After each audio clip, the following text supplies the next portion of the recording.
Yo, what's going on, guys? It is NoahzHD here, and we're back again on YouTube. Now, if you don't know, I've not done YouTube videos for a long time. I took a long break from YouTube videos. I'll be doing videos on Saints content and NFL content, but hopefully mainly Saints content.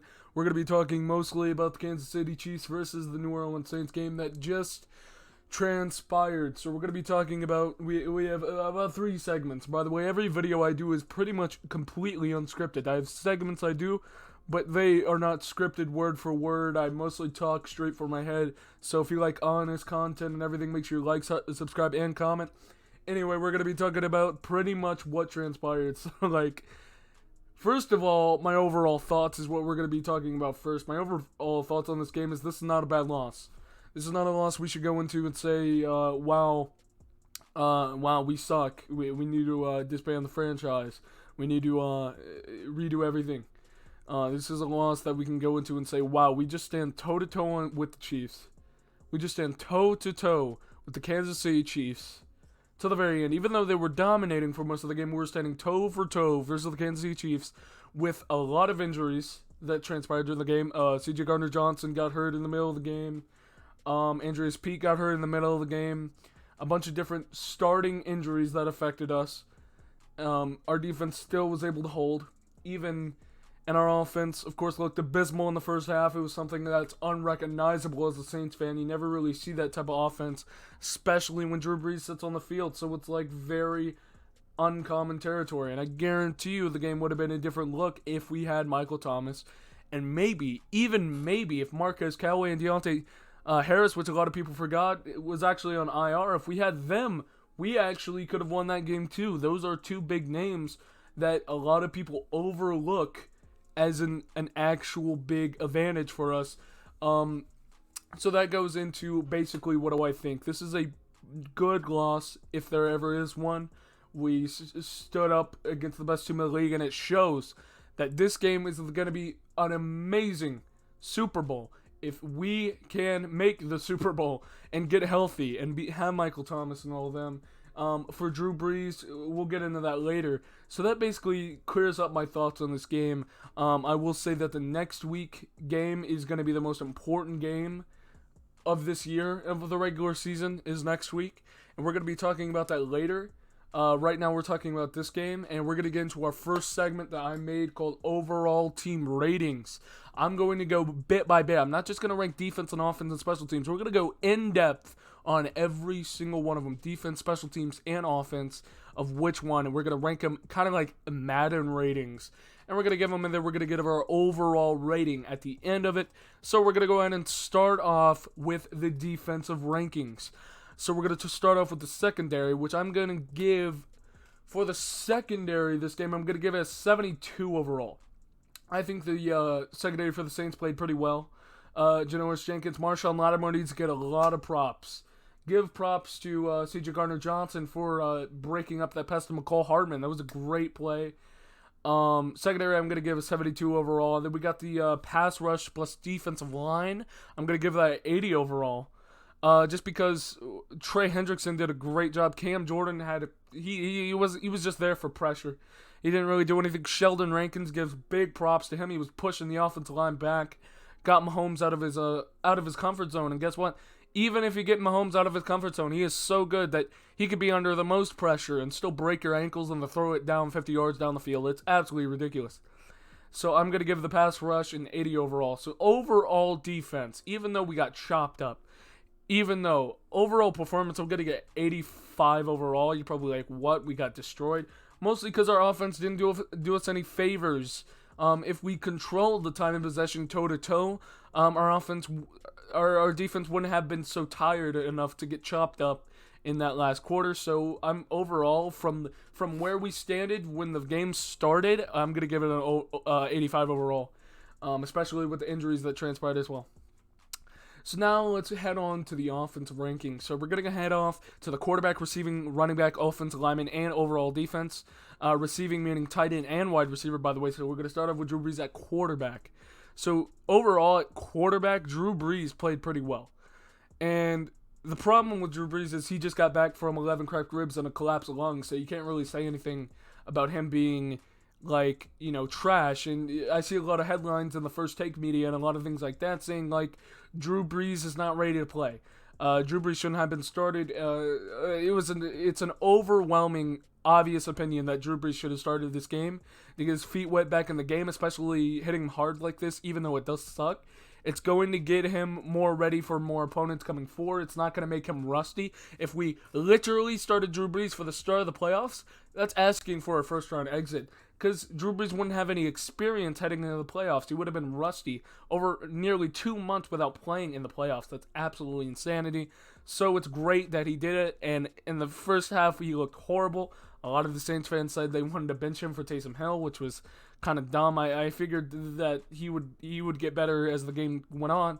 But then you notice that we had people like Juwan Johnson and Lil Jordan Humphrey, who I think is better than Juwan Johnson. Juwan Johnson, every time he got past you, he either stumbled or looked for, it looked like there was going to be a flag, but there wasn't. The refs, by the way.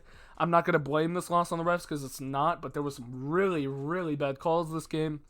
But overall, let's get it cut and dry. Drew Brees was 72 overall in my eyes. I think at the end, he started to light up, especially that throw to Emmanuel Sanders was something I haven't seen since 2009. That shows me that Drew Brees is potentially ready for a Super Bowl. Just based off of that throw right there was really good. Let's get on to our wide receiving core. I'm giving this a 61 overall. I was debating giving it a 59 overall, but since Emmanuel Sanders, Jared Cook, and Adam Trutman, which we did not use this game, it seemed to me like we were targeting more Juwan Johnson, Lil Jordan Humphrey, and Traquan Smith than anybody else for some reason. I mean, I get that, and the announcers even said we didn't have any separation, but at the same time, we should have still tried to... Why are we targeting more of our rookie receivers, like Juwan Johnson and stuff, and not Emmanuel Sanders and Jared Cook and our actual starters? I don't understand. Like I said, Emmanuel Sanders, I think, only had like 4 targets or 4 catches. He had 4 catches for about 78 yards, by the way. So he had 4 catches, 78 yards. Emmanuel Sanders, he shouldn't be having 4 catches when there's no Michael Thomas. They should be using Emmanuel Sanders like Michael Thomas. It makes no sense. Just because of Emmanuel Sanders and everything else, I'm giving this a 61 overall. It played really bad. No separation on man coverage. So it was just bad. Anyway, let's go into our running back core. I'm going to give this a 62. Even though we had a few good runs, I'm giving this a 62 because it was pretty bad as well. Even when we tried to run, nothing really happened. It was kind of just there. There was no big, huge runs that like kept us in the game. There was a couple of cool, like 8-10 yard runs from Alvin Kamara, which is as expected to do. I'm giving this a 62. Nothing too impressive for me. And the offensive lineman, I'm going to give it 84 because I think James Hurst is doing his job when Andreas Pete leaves. And Drew Brees only got sacked once, and I think they did their job in not letting him get sacked a lot. He got hit a lot, but those were late hits. A lot of roughing the passer calls could have been called. There was only like 1 or 2. But I would say they gave Drew a bit of time. There was a play in the end zone where it was incomplete for a 2-point conversion. Drew Brees had all the time in the world, so I give the offensive line about an 84 overall. And the overall offense all together for me is going to get a 73 overall. The offense, trying to stick up for it. Still not bad. Now this isn't overall. This is overall for the Chiefs game. The Chiefs game. Now let's turn on the special teams. So, we're going to go, let's go ahead and special teams. Will Lutz did not kick a single normal field goal for 3 points. He only did extra points. He went 3 for 3 extra points. I'll just pop it in at 80 overall. He did what he's supposed to do. He didn't do anything too shocking. Punting, 47.3 average for Thomas Morstead. He's a good punter. 85 overall for punting. Kick returns, PR returns. Tommy Lewis is doing his job. Didn't drop a ball. Had a couple free catches. Had a pretty good run. I'm going to get 81 overall for the kick returns. So the overall special teams, and this means on the defending side of special teams, which means kickoffs. So we're going to go like kickoffs and returning, a.k.a. the last play of the second half when we got the forced fumble. I'm going to give special teams, because of that play, the Alex Anzalone play, 95 overall, because our defensive special teams on the kick return defense and the like, McCall Hardman was a really tough runner at the kick return. We annihilated them on that term of the field, so they're not really high in my list here. 95 overall for special teams. Overall coaching, I'm going to give 82 overall. I think Sean Payton went in with the right game plan. He didn't want to. I've actually just noticed this. Not a lot of deep passes given up. There was a lot of 10-yard short passes driving up the field. Not a lot of huge Tyreek Hill 82-yard bombs given up this game. We played 2 deep safeties. Dennis Allen, Sean Payton. Bad game plan for Sean Payton. I was really proud of Dennis Allen having a pretty good game plan on 82 overall coaching, and that might be a little nice. It might be a little too less. I think I could raise that up. I think coaching was pretty okay. Overall, so we're going to go for overall team performance. There were so many good things. There were so many bad things. I think it's going to be a well-balanced.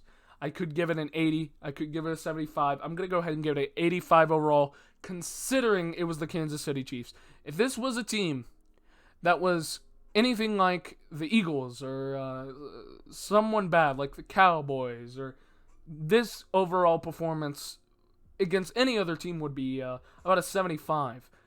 But considering we did this against the Chiefs in every circumstance, I'm giving it an 85 overall. Pretty good performance considering the loss. And that's pretty much all I got to say about that loss there at that performance. We're going to go into our last final segment here, into a segment I like to call the Praise, Race, Disgrace.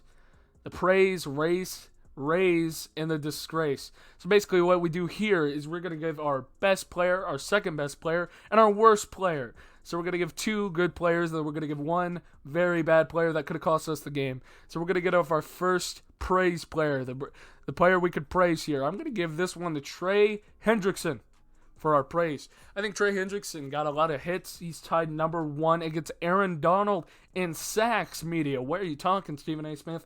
I've only seen Kay Adams talking about Trey Hendrickson. He's doing amazing. He sacked Mahomes, I think, once or twice.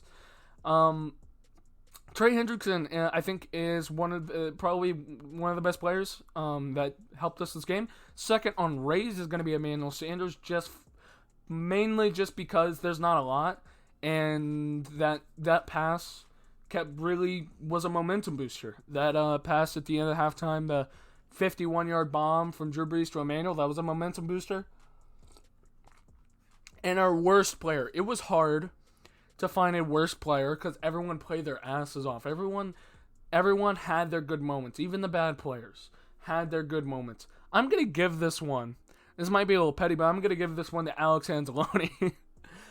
Dude, there's no other guy I can think of right now. Leave a comment below what your praise, race, disgrace players are. Mine, my disgrace is going to be Alex Anzalone right now this week. I mean, literally, I'm saying that hypothetically, if everything in the game played out the exact same, but one small difference, we just got that touchdown instead of 2 points.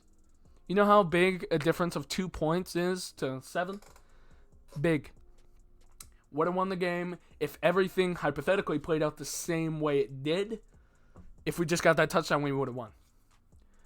Except the laws of everything doesn't make that thing is. So yeah, that's basically what I think. I think that's a pretty good one. Oh yeah, we have one more small detail to add, the quarterback comparison segment, which is just really comparing stats. Say who had a better game. It's obvious it was Patrick Mahomes. In my opinion, the new GOAT, or will be the new GOAT very soon. Drew Brees was 15 for 34, 234 yards, 6.9 yards per attempt. 3 touchdowns, 1 interception, 23.9 QBR. Bad, and he got sacked once. Patrick Mahomes threw the ball 47 times, only completed 26 of his passes, 232 yards, 5.4 yards attempt. Had 3 touchdowns, 0 interceptions, 72.5 QBR, and he got sacked 4 times from our defensive line. But he did have a lot of offensive line starters out. Overall, it's obvious Patrick Mahomes did better. But that's really all I have to say. I hope you guys really liked this video. I really hope you guys subscribe, like, and comment. I want to make new videos, and the more support I get, the more of these videos get shared, I will make more. Thank you guys so much, and I'll see you guys later for the Vikings preview video. See you guys later. Peace.